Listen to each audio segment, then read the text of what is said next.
Hello, everyone. Welcome to Durrett's Take. Because it's Thanksgiving tomorrow, I'm going to go over my top 10 college football games for this week, today instead of tomorrow. And it's rivalry week, so let's get started. We have obviously the big game of the week between number 2 Ohio State and number 3 Michigan, who are 3-point favorites. It's a noon game on Fox. This is arguably one of the best rivalries in college football, and once again, it will have Big Ten title and playoff implications. Unlike last year, where the loser of this game still made the playoffs due to a lack of other options, that probably won't be the case this season. There will be at least one undefeated P5 champion or another one last P5 champion that would probably get the nod. Um, Now, here's the thing though. Unlike the previous matchups that's been going on recently, I feel like this game will be more where both defenses shine, since both are top 5 caliber defenses. If one of these teams can score 24 points first, I think they win the game. This game's a coin flip for me, with Jim Harbaugh not being on the sidelines. But I just feel like despite Jim Harbaugh not being there, the Wolverines at home will run the ball well, and they will figure out a way to get the big win here. I have the winning close, 19-17. Number 2, you got 16 Oregon State versus 6 Oregon, who are 13.5-point favorites. It's an 8:30 game on Fox. Oregon State, with the loss to Washington, won't be in the Pac-12 title game like they hoped. The good news is they can still spoil their rivals' playoff hopes. And the Beavers knocked the Ducks out of the Pac-12 title game last season. Who says they can't do it again? If Oregon loses, then Arizona, assuming they beat Arizona State, would then make the Pac-12 title game instead of Oregon. Here's a reminder, though. Oregon was up 3 scores and then blew the lead last year in this game. Oregon players and coaches have not forgotten that. I feel they will come out fast, and once they get that lead, they will keep their foot on the gas to officially put them in the Pac-12 title game this time around. I have the winning 34-20. Number 3, you got UTSA versus 23 Tulane, 3.5-point favorites. It's a Friday game on 3:30 ABC. You may wonder why this game is high on my list. Here's the reason why. Tulane, if they win their next 2 games, will be the Group of 5 team in a New Year's Six Bowl game, like they were last year, which, if you remember last year, they got the win against USC. However, if Tulane loses this game, they not only miss out on that big bowl game, but they won't even go to their conference title game. UTSA would play SMU instead, since both teams are undefeated right now in conference play. And don't let UTSA's record of 8-3 fool you. They were a preseason top 25-ish team for a reason. Their quarterback, Frank Harris Jr., when healthy, that's the key there, when healthy, is dynamic. I think the Roadrunners make things very difficult here for the Green Waves, but Tulane escapes with a big win to host SMU in the title game. I have Tulane winning 34-31. Number 4, you got North Carolina, 2.5-point favorites versus 22 NC State. No matter where each team stands, this rivalry game over the past decade has been fun and competitive almost every time. I expect that to be the case once again. The Wolfpack went into Chapel Hill and beat the Tar Heels last season. Will the Tar Heels return the favor in quarterback Drake May's last game, assuming he sits out the bowl game?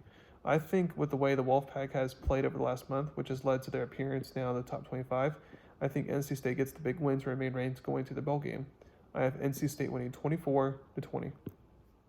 Number 5, you got Iowa State versus 19 Kansas State, 10-point favorites, 8 p.m. game, Fox.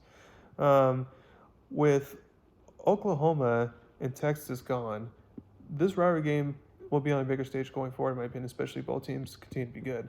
I know the Cyclones did not look great against Texas last week, but I think they can give the Wildcats some trouble here. Now, Kansas State needs Oklahoma and Oklahoma State to both lose to make the Big 12 title game. While that may not be likely, the Wildcats will control what they can control, which is to take care of business and remain ranked at the least, especially since the Wildcat. And I'm going to take the Wildcats to win this game at home, especially since the Wildcats have been not just good, but dominant at home. I'm going to have them win 35-20. Number 6, you got 8 Alabama, 14.5-point favorites versus Auburn, 3:30 game CBS, the Iron Bowl Classic here.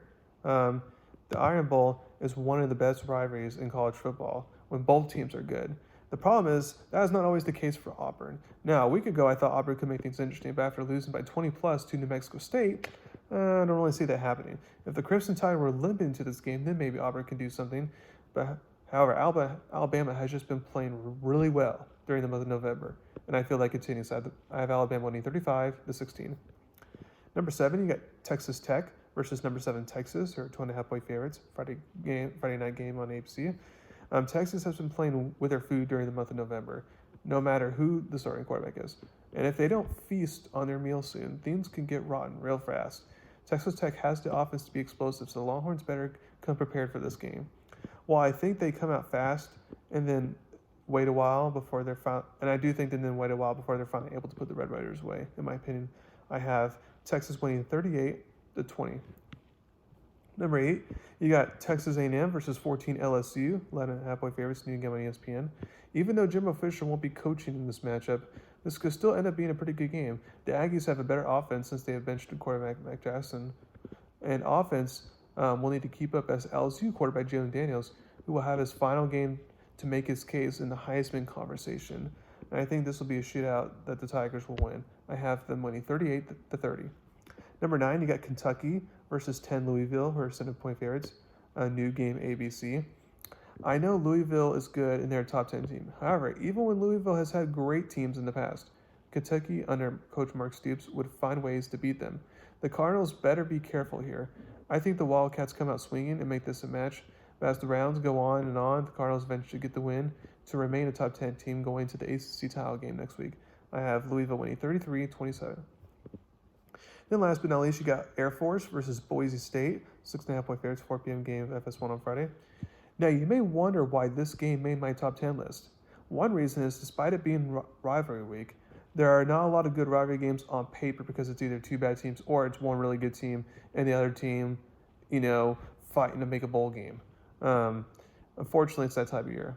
But oh well. Now back to this game. The reason why this game has some intrigue is that the winner of this game gets to face UNLV in the Mountain West title game. For Boise State, playing the Mountain West title game's the norm, but when the Broncos have already fired their head coach and they're 6-5, that would be pretty impressive to make the title game. And for Air Force, they never make the Mountain West title game, so that would be good for them as well. I think despite all the disappointments Boise State has had this season, at home, they will figure out a way to take advantage of a struggling Air Force team to win and make the Mountain West title game once again. I have Boise State winning barely, 14-13. Thank you very much for listening to my podcast today. Please subscribe to my channel and tell them about me. As a reminder, there's a bunch of college basketball games, tournaments going on and stuff, and NBA going on, so make sure to watch all that as well. Thank you very much. Have a wonderful Thanksgiving weekend. Thank you very much.